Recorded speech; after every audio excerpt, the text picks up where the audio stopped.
אורייט, טוב, אני אתחיל בעברית, אחר כך אני אעבור לאנגלית. יש לנו היום בפודקאסט המיוחד במינו הזה של בית היוצר, שנקרא פילים וערפילים, אוקיי?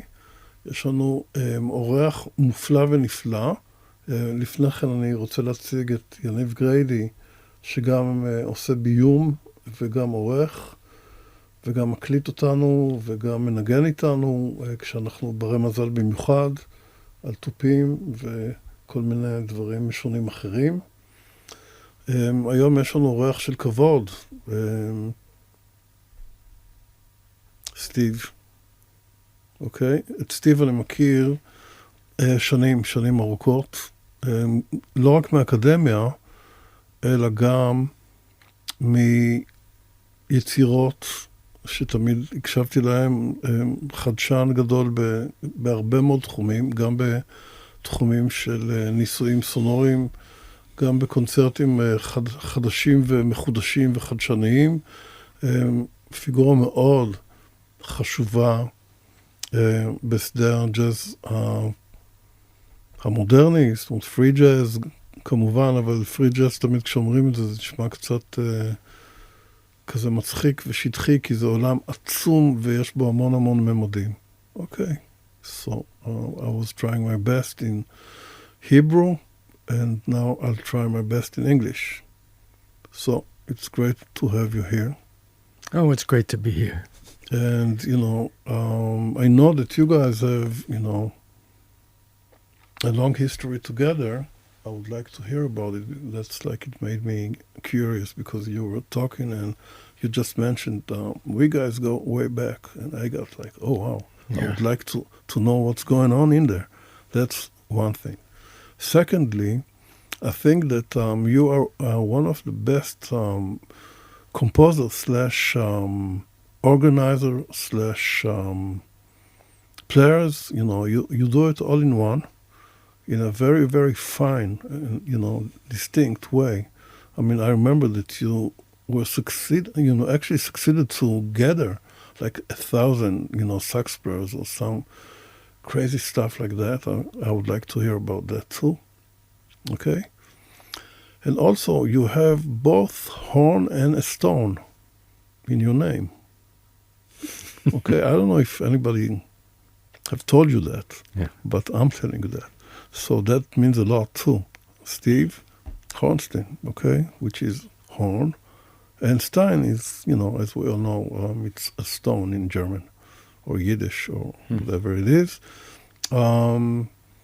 So I would like to know, I mean, this is like very symbolic, because I was mentioning three facets, like, okay, that's like, if you can arrange, such, an enormous amount of players for a project, just like this, everyone is running there because Steve Hörnstein is organizing it. That means a lot, okay? Because you have that charisma, okay? Magnetic Stein, the magnetic Stein that you are to draw, such an amount of people to go and to commit that, thing. Okay, that's one thing. I mean, I'm just giving you leads. I mean, you don't need them, but, it's good to have them in the air, like floating around.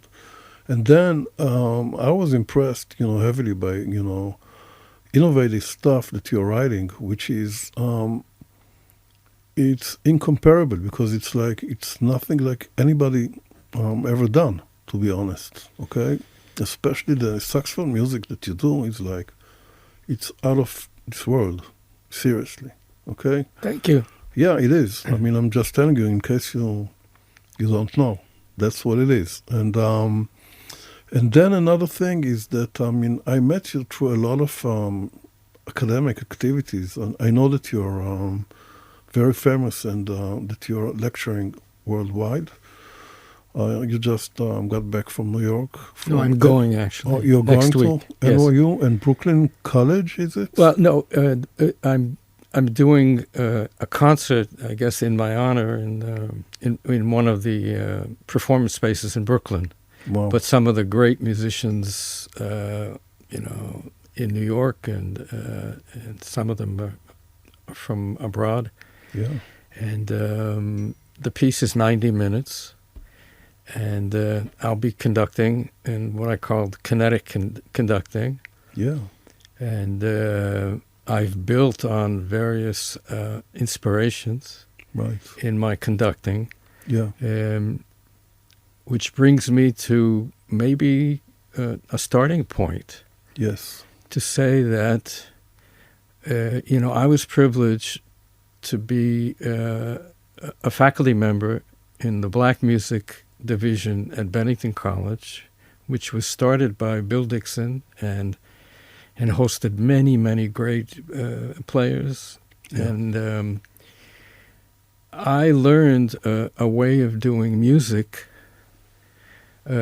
through him, and also through, the first time I met Bill Dixon, he said, "What do you want to learn?" This was in 1980. I said, "Well, no, I'm sorry. This was in 1970. Mm-hmm. I said, "Well, how about Thelonious Monk?" And he took out a piece of manuscript paper, and within 5 minutes, he wrote this whole chart out in Monk. And but then he started playing it and doing things of his own, And then he said, "I have something else I want to play for you." And he brought out the reel-to-reel tape recorder and played me some music. Yeah. And I said, "Well, who's that?" He said, "Well, that's what my piece that I wrote for the University of the Streets. Yeah. Some of these people are beginners, and I heard music that fired me, and I said, whoever this guy is, I want to be here." Now, you could hear the elements of Ives. It was an Ivesian piece. The layer of elements was very clear, but very different. He worked on layers, and he worked with all capabilities of musicians. And then I decided, I was studying with Marcel Moïse on flute, and I gave up being a flute impresario or something, and just said, this is my life. This is where I'm going to learn, hopefully who I am, but also it was a treasure chest. Mm-hmm. And that was 10 years of my life was spent in that whole environment and meeting all kinds of musicians until the author, Bernard Malamud, sat me down. He was on the same faculty as I at Bennington College, and he just said, after 10 years, and I had my sabbatical, and he just turned to me and said, "You got to get out of here." Yeah. Because if you're going to develop yourself in any kind of personal way, I said, "Well, I can go to Paris or I can go to Jerusalem." Yeah. He said, "Go to Jerusalem." And that's what I did, and I never looked back. That was in 1980. So what I wanted to explain to people, because I don't think it's ever been quite said in this way. When I came to Israel, creative music was just starting out to a certain extent. Certainly from where I came, where the player or the real-time composer was equal to someone writing on a pad of paper. In other words, my teacher said, "Listen, there shouldn't be any difference between the written page and what you play. They're both composition, and your mandate is to, as a creator, is to bring those things together." And frankly, I did my master's in Madison. He said, I dare you to do a whole concert where you stand up and you have reams of music and you compose it spontaneously on the spot. That people, if you're doing the right thing, they won't believe or they won't understand that nothing is written on that paper. Yes. It's blank paper. So, yes. And I did that. And so when I came here, jazz was fairly traditional. I think that a lot of the players from the former Soviet Union brought their whole shtick. And I saw that I had an opening, and I started to do all kinds of things. I started because I needed to teach, and I think I brought, and I have to say that without the schwitzing, I brought a way of doing music to Israel that may not have been appreciated, certainly not in the beginning years. In fact, I was put down a lot, as many fairly great artists in their time, because I heard music that, of course, I could write it down, but the players playing that couldn't really exude the kind of feeling and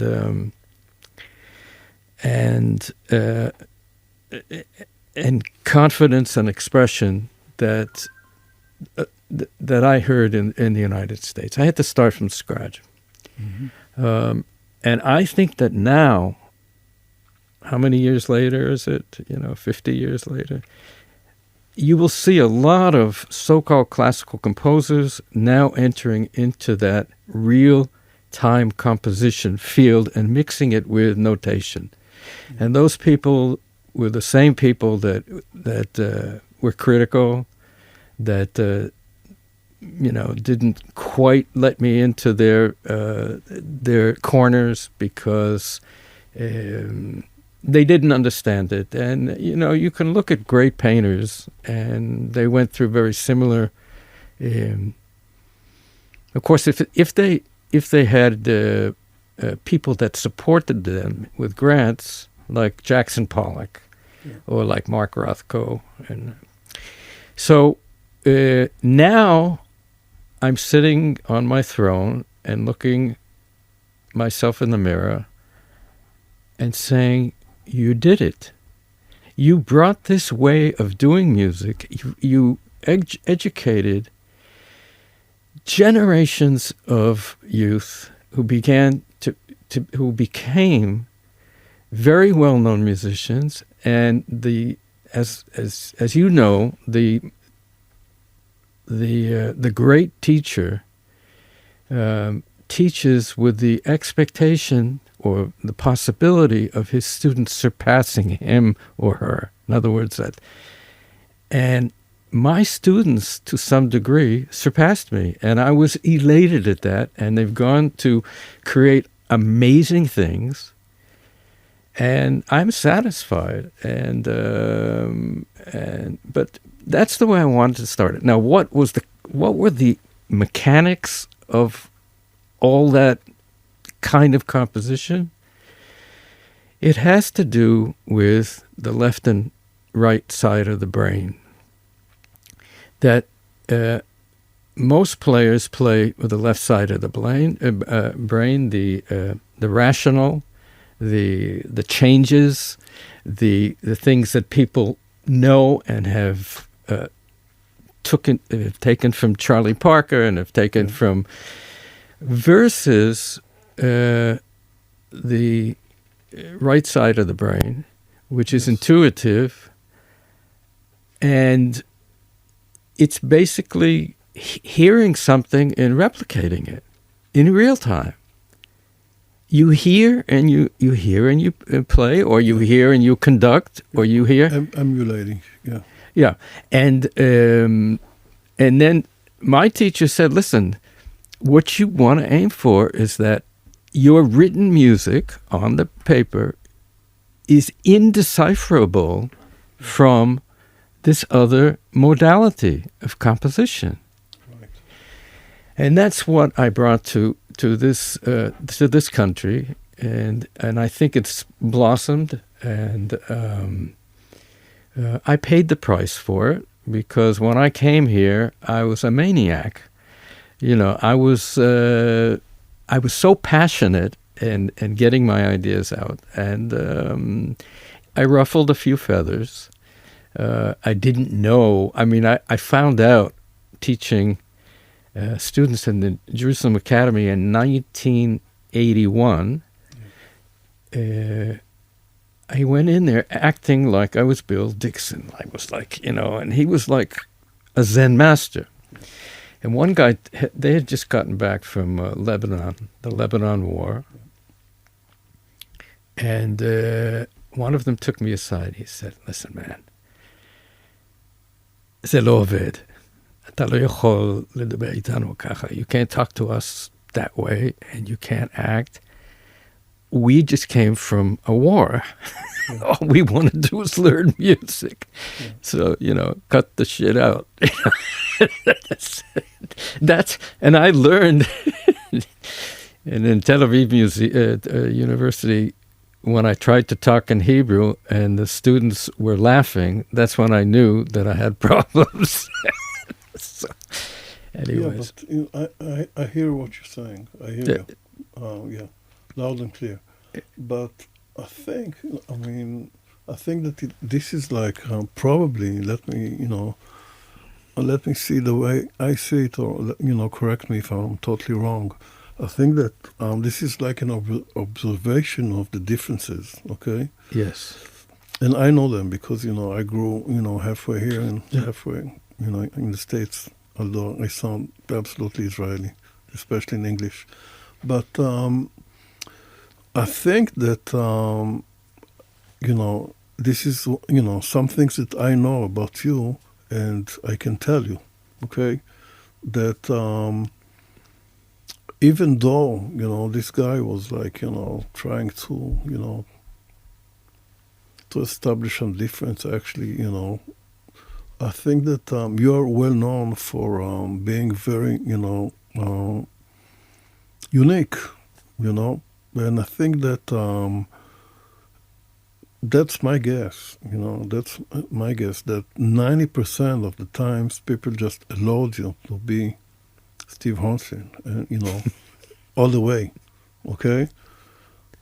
And which, thanks goodness, it did happen like that, because, I just grew up on a myth, and I mean, I don't really see how it connects with such a thing to say, because this is the whole magic. I mean, I remember you from these things, okay? From the Zen, mastery, stardust, let's call it like that, because, I mean, that's what I remember. Even when you were judging in many competitions, I was in one of them. I was, one of the victims that got, judged. But, I remember your reaction to, to the people who were actually being, on that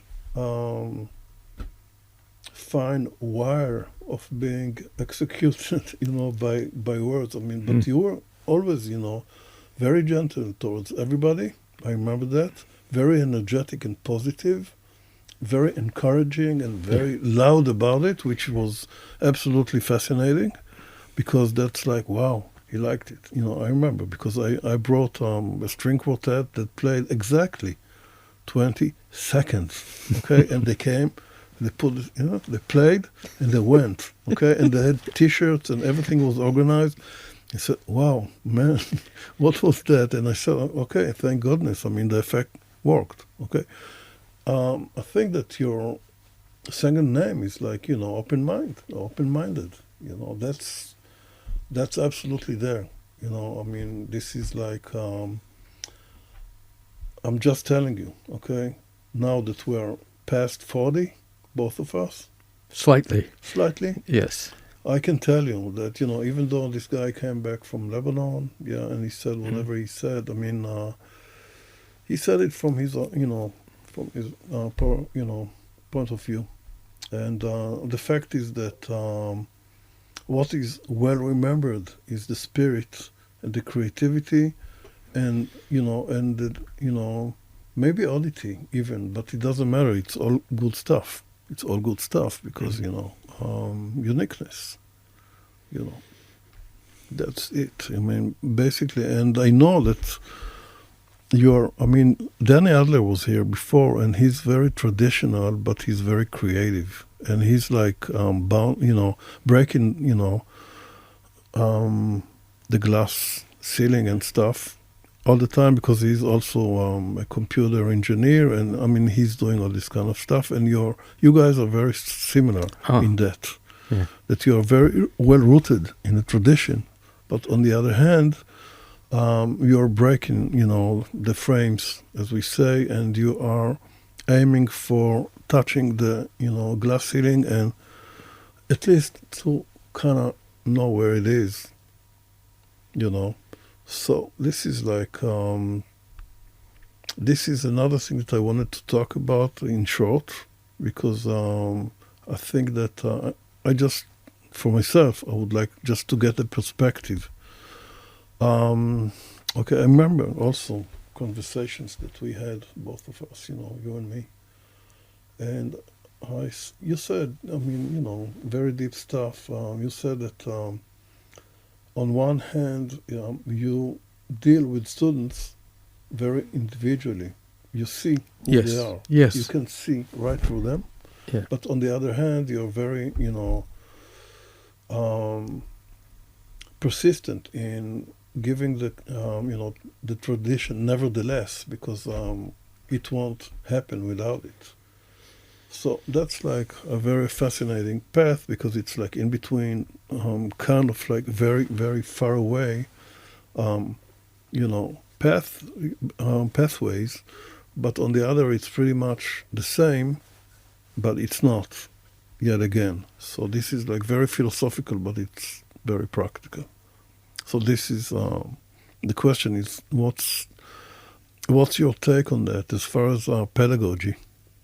The differences and the stuff that has to be there, the common, Well, my language is, you have tonality, you have bitonality, you have atonality, and Rudolph Reddy wrote a book that talked about pantonality. Yeah.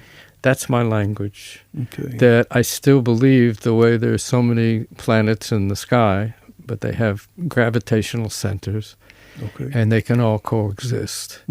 Mm-hmm. Composers have done it in different ways, both classical and so-called jazz composers. You can hear, what Ornette Coleman did is he played basically in a modal way, but he told the bass player, Charlie Hayton, to change keys. He created the pantonality. But, of course, Ives was the master, and I included his Second Symphony in my doctorate. I'm a doctor, but what it will get me is a good seat on the plane. You told me that. When I started back, in the day. Yes. You told me it's gonna serve you well, because you'll get like everybody will ask, is there any doctor? Yes, there is. Okay. I actually once on a plane sang a screaming child who was actually in pain. I don't know what. To sleep, in the next scene. But we can't lose our sense of humor, in this world. But so I learned a lot from Ives, and of course my teacher Bill Dixon, and I started hearing this music, and I still hear it, and whatever I hear, that's what I do, and it's just tremendously exciting. Now, to bring, I don't know if I should talk about students or talk about colleagues, but it's something that takes years and years to develop. Yes. The sensitivity and the ability to translate what you're hearing, not on the paper, because the paper has an eraser, and you can erase and everything. if you're playing in real time and doing real-time composition, and I'm not talking or using the word improvisation because it has a connotation. Yes. Real-time composition gives you that responsibility of choice, and it's just the ability to duplicate what you are hearing at any given moment. Yeah. Also, in kinetic conducting, and this is what I'm doing in New York, was built on many, many great minds like Butch Morris, and now Walter Thompson is doing the sound painting and this, but it goes way back, and one develops one's language. The drawback with that is that it's like Grotowski's theater. He could only create theater for his group. Yes. But to bring it to Japan or something without the, so then you've got a what's called an Achilles heel. You've got an issue. Yeah. But now that the recording is almost worth the live performance, you can finagle the bagel. You can find a way to use that philosophy, and so I don't know where it's going, but the idea of layers, the polyphony of layers is where it's at. And then having these layers somehow come together either into a unison or and it's sort of like outer space. We've got this weird object roaming around in back of the sun, and there's a lot of promise, but there's a lot of danger, So it happens in music too, The late Professor Dahlia Cohen used to call it, and I was trying to think of the Hebrew, the flower that only blossoms once, the rare flower, and having something rare in a composition. It's like there's a piece by Heidegger, I believe, where he just brings or Ives's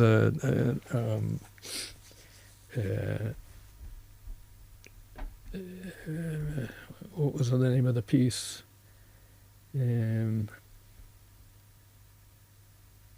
Central Park in the Dark, right? With this, the secluded trumpet and this ethereal sound. How old are you, may I ask? 40. Oh, good. Well, I'm 42. You see, I'm 42. Two as well, right? But I live every day like it's my first and my last. And I try to give 100%. Now, I don't know if that answered your question. And I mean, it did, because, in many ways it did, yes. I think I have had a very unusual role in the creative life, and also the creative life in Israel, and also the pedagogical life. Yeah. I was head of music departments at least 3 or 4 high schools. I formed an arts center in Lod. Yeah. I worked with Alzheimer's patients. I did everything to bring music. In Lod, it was unbelievable what was happening there. 4 years we had an arts center. And then I came back to the academy and stayed there until I retired. So the mixing of that, I think, made me a better person, because I didn't stay in academia all those years, that I tried to get out and spread my knowledge and learn what this meant for building successes Right. in youth. Like if you could see, I was in Lud, and most of those guys and gals were not trained. Yeah. And you would dealing with busser, you would say.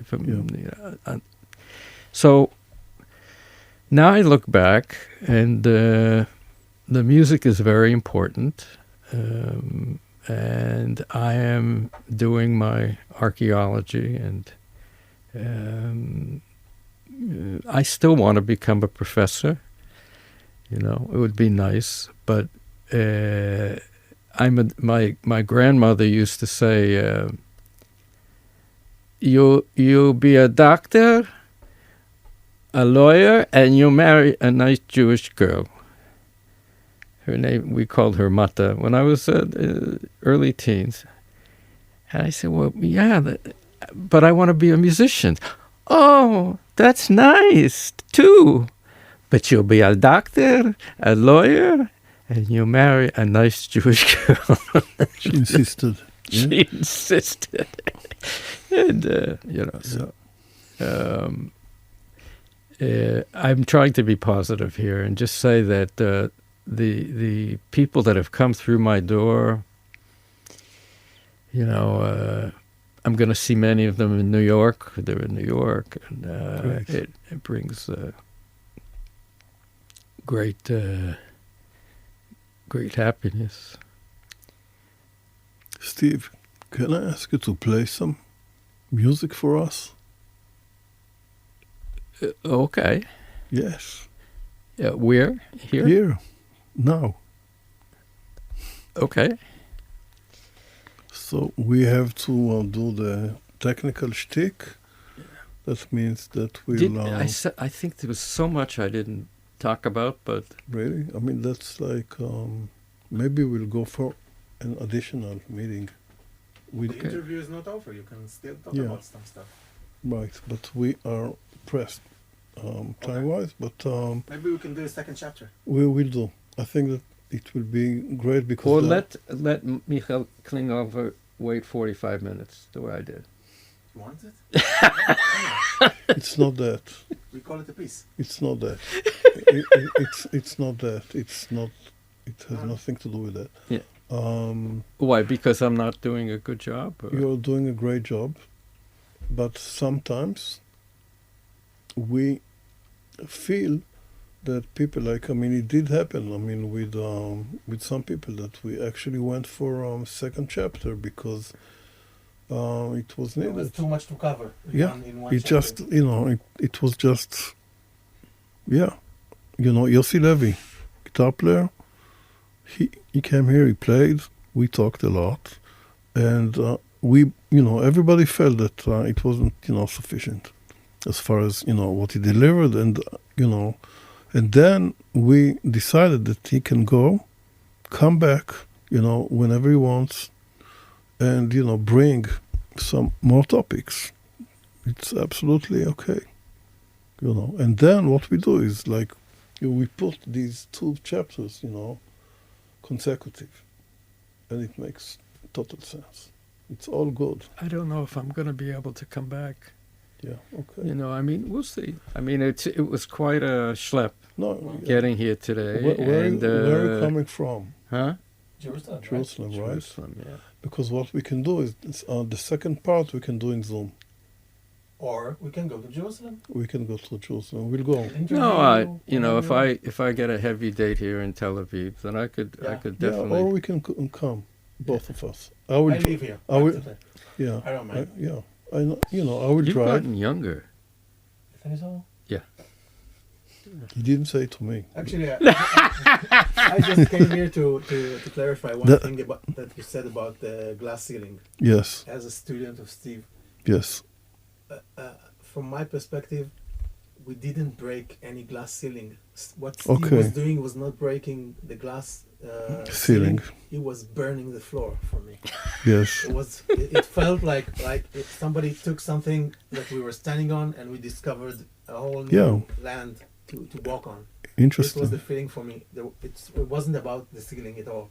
Right. It was about what we and thought what you guys did in New York, I loved it.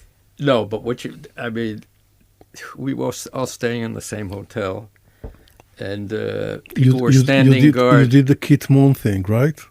What? The Keith Moon routine? What is Keith Moore? I don't know. Keith Moon. He's the drummer of The Who, Oh. and he used to destroy, No, we didn't do that. destroy the room, and then he would, go away, and then he said, "Wait a minute, I forgot something in the hotel." Okay, so they all came back, and he smashed the TV.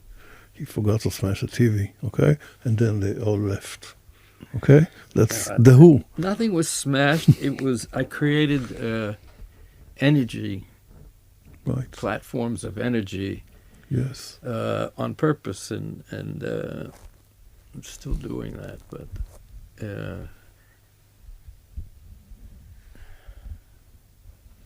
you want me to play? Yes, I mean, if you want, if you feel like. Only if you feel like, if you, it's Just up. like, can I do this mic? Yeah, or- yeah, of course. Like, Yeah, exactly. Sure. I mean, I'm not going to play Hello, Dolly. No, I'm sure. You I know, hope not. Hello, Dolly? I'm not going Why? to. Please do.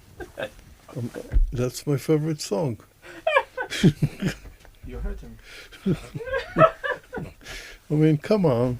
Don't be like that. You know, I'm traveling to New York to perform and give lectures and everything, and getting on the plane Yes. with more than this is not allowed. Right. So I called one of my students in New York, Yoni Kretschmer, and I said, Yoni, we hadn't talked in maybe 10 years. I said, man, listen, I'm coming to perform. Can you get me? I really, Baritone? I'm looking forward to seeing you and catching up and all that. I said, can I borrow your tenor? He said, yes. I'll bring the tenor. He said, I'll even come to the concert. You borrow it and you also sign it. So we'll see. Steve, you probably don't remember, but when I went with you to New York, I never been to outside Israel, and it was winter. It was December, and I came out of the plane, and immediately I felt something was wrong, because my nose became blue and my ears became blue, and I came with only summer clothes, and we had to do something about that. And also at the end of it, I stayed more because I met a girl. She was a sax player in the new school where we played. And Not the new school. It was Yeah, like sorry, Martin Luther King High School. I can't remember. Yeah, Yeah, right. And she was the only female sax player, and we became friends. And she invited me to stay with her at her home. Yeah, but Right. what happened on that night, that Shabbat? Mm. Well, I took one Dati kid to shul because I wanted to have a place to. And I came back, and all these people were standing guard because he was in the room doing something, which if I had reported to the parents, they wouldn't have been happy. No, don't report it. My mother's still alive, so don't say anything. Anyways, don't ever take high schoolers on a trip. But anyway. I know. I mean, I'm teaching, Chativa now. What? Yeah. In the academy there? No, in Haifa, in Kiryat Motskin. Huh. And, and there are like Kita Tet, okay? I'm not sure what the age it is. What is Kita Tet? 16, 17. 16, 17, and I'm, I was The on worst the, age ever. and I was on the wrong side of school, and a bunch of girls is calling me. That was very flattering. Hey, come here for a second. So I'm coming, and sit with us. And they're like really, and said, I mean, you better, cruise out of here, because this is like, but yeah, so I'm seeing this, I'm teaching music there, and I have an ensemble, but, the other, classes are really wild, okay? It's a wild scene. So, I was saved. I owe Jesus a lot. Or someone. No, but what makes you outstanding amongst the academy people is I mean, aside from the fact that people love your classes and you really, it's concrete, but you're really a mensch. I'm trying. Yeah, no. And I don't even want to talk about that much, but, there's a lot of that stuff. Yeah, no. But I've put it behind me. And, Yes. and so, but basically what I was going to say, do I introduce the music or just play? You can just play, but unless you want to talk about what it is. Yaniv? Yeah, I the door is open, so I don't know. Yaniv? Yeah, he probably went Is he somewhere. recording now? No. No, but I just want him to shut the door and to do it. You can introduce it, but you can just play. You can tell us. That I can play and then talk? Can I say something after I play? Usually not. I mean, usually it's like music. Music, and let's say it's like segue into whatever, credits and stuff like that, But I don't care. I mean, I'm an informal creature, I don't care about these things. I mean, look what I got.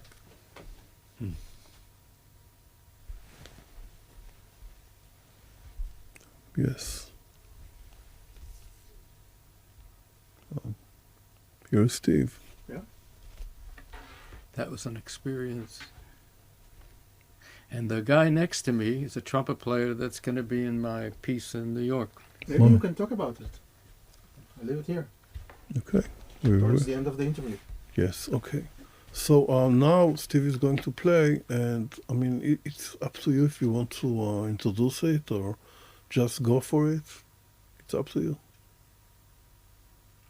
I mean, you have a mic, you can talk, you can play, you can do whatever you want. You can sing, you can talk, you can, introduce. Okay, I'll just play. It's for now. I mean, Okay. it's... Do you need to test the Yes, level? yes. Yeah. Do the strong.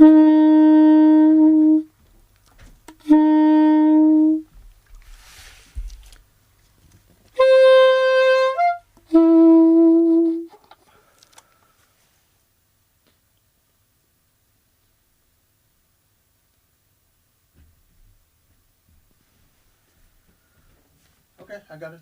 Okay? Yeah. It's going? Yeah. Okay. Recording. Let's talk about this for a second, then we'll segue into Steve, okay? Okay, sure. So I start with your camera. Yeah.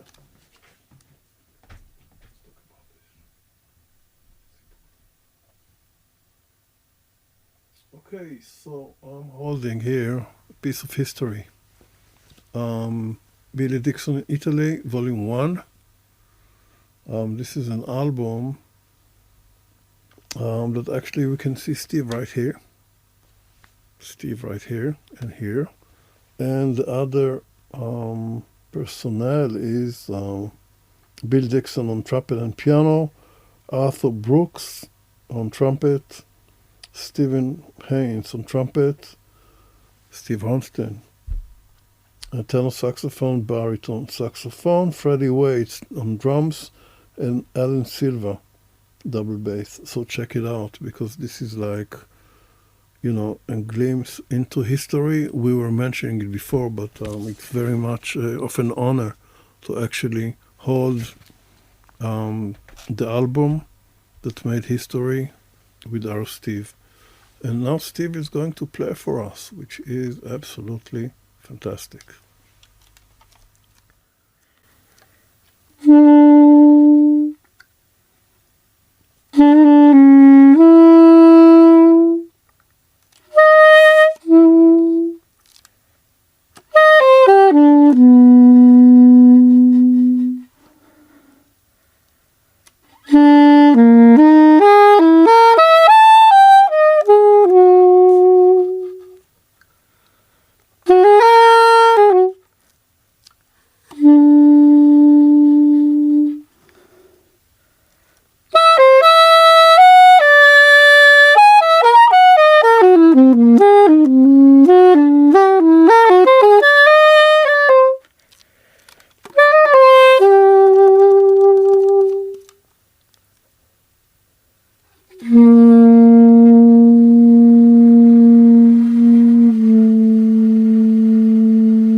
Thank you so much, Steve, for coming and playing and having this wonderful conversation.